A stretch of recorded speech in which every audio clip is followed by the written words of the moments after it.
on the aisle. But Yes. how much do you depend on subscribership and ticket sales for money, and how much are you subsidized, if at all? That's an excellent point, and that is probably the biggest reason why we are in the position that we are today. We're a not-for-profit theater. The perception both in New Jersey and in the theater industry at large is that we're a commercial producer because we've produced on a grand scale for so many years. Our bless his heart, Angelo Del Rossi, who ran Paper Mill Playhouse for 30 years, ran it with no vision into the future. After the fire, they started doing these beautiful productions and getting a lot of attention, and all of the money went back out onto the stage.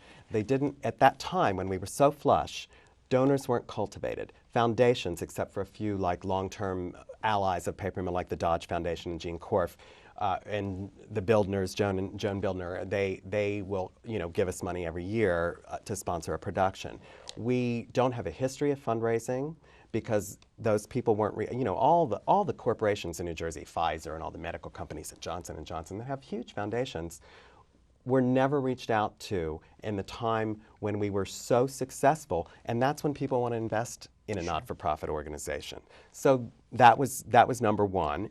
And number two, the individuals in our community weren't engaged. The other perception, Milburn has so much money or the Playhouse has so much money because it sits in this Milburn Short Hills area that is one of the wealthiest areas in the United States. So what we didn't do properly as an organization was make everyone understand that we were not for profit. And the national average now, I just read in TCG, is 50-50 or 49-51 of earned income, ticket income, and fundraised income. Our average has been between 13 and 19%.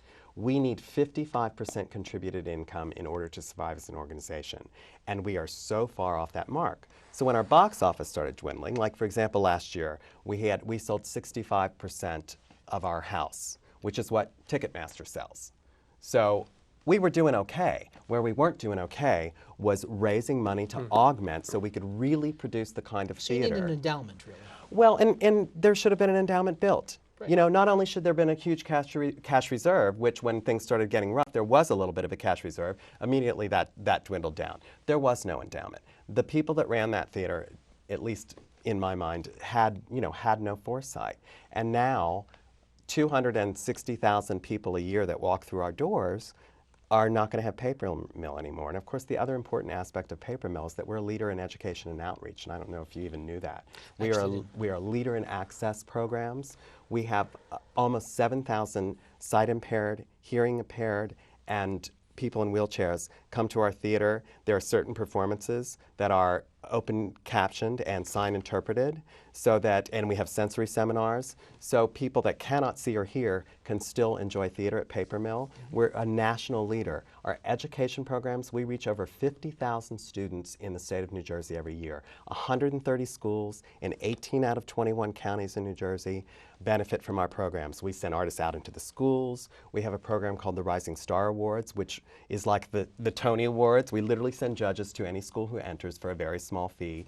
And we have a huge statewide contest to raise arts awareness. And then it culminates in a big ceremony modeled after the Tony Awards, where we get our Broadway stars, and Jerry Mitchell came out last year and gave the Best Choreographer Award after having just won the Tony that year, and Kelly Rabke, who did Mame for us with Christine Ebersole, lives right down the pike, and she was on a break from Gilmore Girls, and she came with Priscilla Lopez, and they gave out awards, and and Christine has given out awards. Leslie Kritzer, who's now on Broadway in Legally Blonde, was a Livingston, New Jersey girl who was Fanny Bryson, our funny girl. She is coming back. Anne Hathaway has given an award. We launched Laura Benanti. She won the actual first Rising Star Award. We gave her our equity card when she just graduated from high school. She actually turned us down the first time around to go to her prom and her graduation. The actress that we cast in the role, it was in Man of La Mancha, she left to do a national tour of Broadway. I can't remember. She's currently our leading lady in Seven Brides. And Laura is?